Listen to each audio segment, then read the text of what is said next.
welcome to No Movies in Hell. Hi, I'm LaQuan Scott, and today we are reviewing Encanto, Disney's latest Pixar film. I liked Encanto. It was very cute. Yeah. I don't go to a lot of Disney Pixar movies. Welcome to the club now. Yeah. Well, I was thinking, I don't really go to a lot of kids' movies generally. Is it a kids' movie? I've classified it as a kids' movie in my head. If there are not adult themes, foul language, and violence. There were so many adult themes. There was violence. There was, family secrets. It was all there, but in animation form. In animation form, but also like very, very kid friendly. Yes. Yes. The movie Up I saw years ago, and that is a kid's movie, but it starts out really sad. Yeah. And of course, Bambi's mother dies in Bambi, which is maybe why I don't watch kids' movies. Because when I was 5, my mom took me to see that, and I cried when Bambi's mom died. And she had to take me out of the theater because I was making so much noise. Oh. And that was like, and it was implied too. So, all Disney films are kind of implied death scenes, with the exception of like The Lion King, maybe.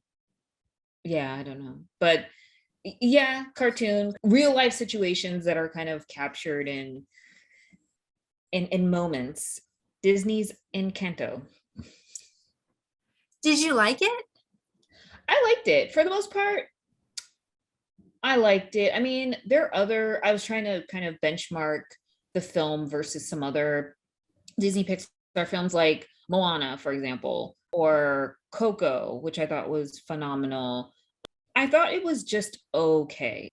I did see Coco. I can't remember. I think because that one guy, Gael Garcia Bernal, I really like him. And I think he was in that. He Yeah, was he was. Coco, right? No, he was. Wait, maybe he was definitely in there. No, he was the guy that I think the guy that meets the kid who I forgot all their names. I think he's like the guy who he's helping find the big like rock star. Like he's a character in there. Okay. But I But he's think I not like remember that that's it. why. And then he's not like I don't boy. Yeah. I really like Coco. I thought that was super cute. And, I like sort of that motif, right? Like the sugar skulls and all of that, that aesthetic. Yeah. And Kanto, I thought they did a really great job of, and I'm sure they do this in probably all the Disney Pixar movies, I just don't see them, but of creating the detail around the costumes. And, you could see the embroidery and like her dress and in her bag. And so that was impressive to me. I thought it was. Yeah, I really liked the emphasis on Colombia and family and like just the landscapes and like the bright colors, the embroidery, like the attention to detail and a lot of the costuming and design was what I liked, and like capturing the neighborhood and the kids like all hopped up on coffee, and some of like the vegetation and like the animals I thought were really cool. I forgot what I had given or rated story wise, but I thought, I thought it was very interesting. I also like thought that it would, in terms of the subject matter and even the woman or like the main character, Maricel, I wasn't sure of what her age was. Like, was she, like was she a teenager versus like maybe someone that would be college age? With all that was going on, I was just like, oh, trying to figure out like I guess what her life stage was, and then kind of leading this into like the whole family dynamic. I thought, and I don't remember exactly why I think this, but I thought they said at some point that she was 12. Oh wow, okay. But I can't tell you why I think that. Let's go ahead and pull up the slides. Wow, these are not great scores. Oh man, and I forgot special effects. Wait, I thought that I put it in there. I'm sorry, I filled this out through my phone. I mean, again, in benchmarking Encanto versus some of the other films, I felt like this one uh, was average. I mean, I think for me, the story lacked a little more depth in what I thought it was actually going to be about. So it's Mm. a, I guess to frame it up, it's about this fantastical family, and there are family members are all delegated a special power at some period in their life, and they kind of have to go through and just live with this power and use it to their benefit for their community, which I like that part. But I think it faltered for me when it came to the story and like how like the burden from certain family members of, you have to do this and you only do this, and there's no refuting or no exploration into other things that you might like.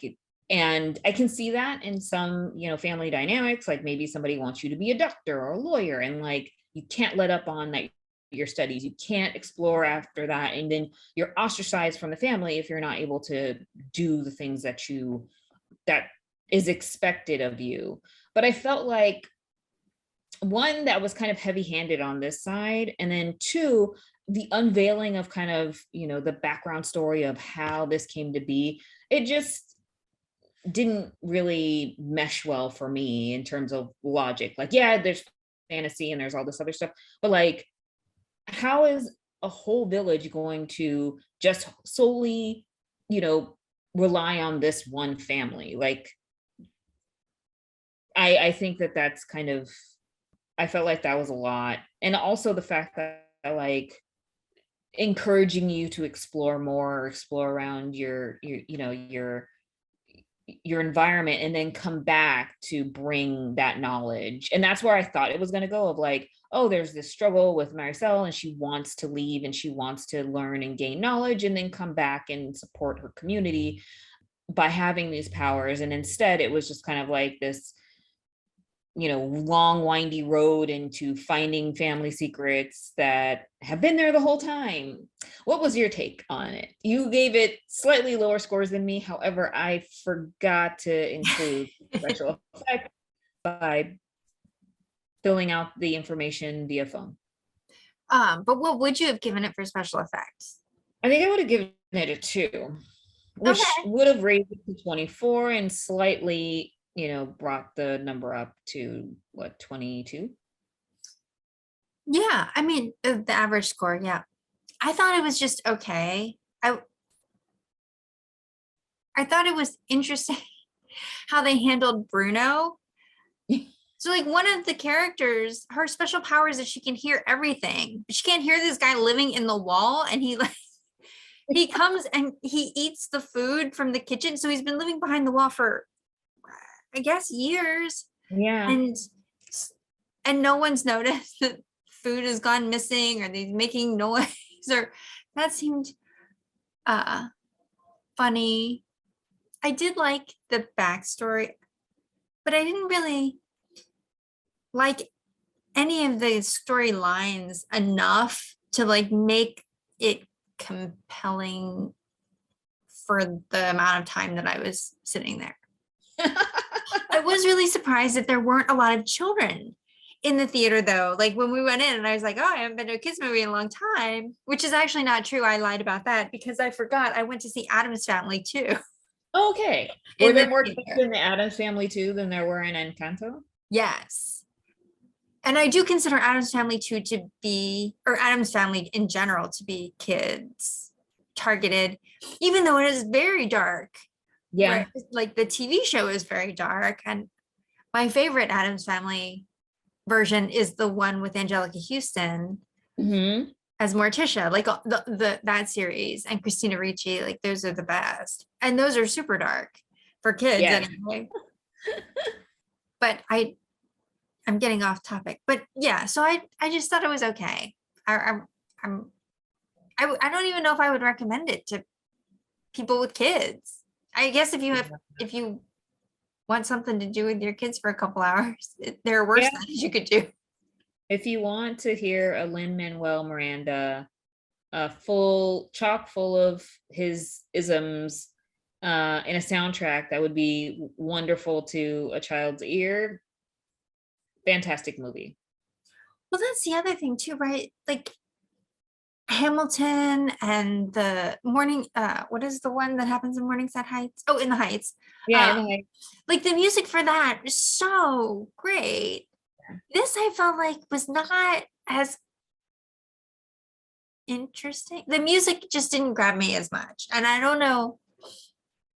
I agree. I don't know if that's, yeah. It just wasn't memorable. Like there's nothing that I remember off the top. Like Coco, there were a few ones, and I know that he didn't do the music direction. Actually, those were the folks. I think it was the same team that did Frozen, but he did Moana, and there were a handful of songs that I remember from that movie. But this one, I was just like, one, I think there was just like kind of all over the place. And I think it was just kind of maybe to embody the kind of chaotic nature of the family. But then also the solo character, as they're like singing their songs, I still was just kind of like, oh, okay, whatever. The only one I can think of off the top of my head is the We Don't Talk About Bruno one. Yes. And then they didn't even start like come up with a reprise to like basically correct the fact that like Bruno has been around the whole time. Right, right. So, do you have anything to plug for this episode? I don't. I don't want to be like, don't see Encanto. See Encanto. Enjoy. Right, like if you have kids and you want to take them to a movie, it's the holidays, they maybe have extra time off school, take them to see Encanto. You have Why anything not? oh, do you have anything to plug? Oh, not really. I'm working on popcorn flavorings. So different types of flavorings you can take to the theater with you and just sort of shake into your popcorn. And I might have news to share on that coming up, but I'm still in the test kitchen phase right now. Viewers and listeners, I have to say that Chris's popcorn flavorings are delicious. I definitely tried your, is it the five spice The one? 5 spice. While seeing Encanto, and I was raving about it. I actually told Nate, I was like, Chris made some really good popcorn toppings, and yes, we got to do that. Well, thanks everyone. See you Thank next you. time.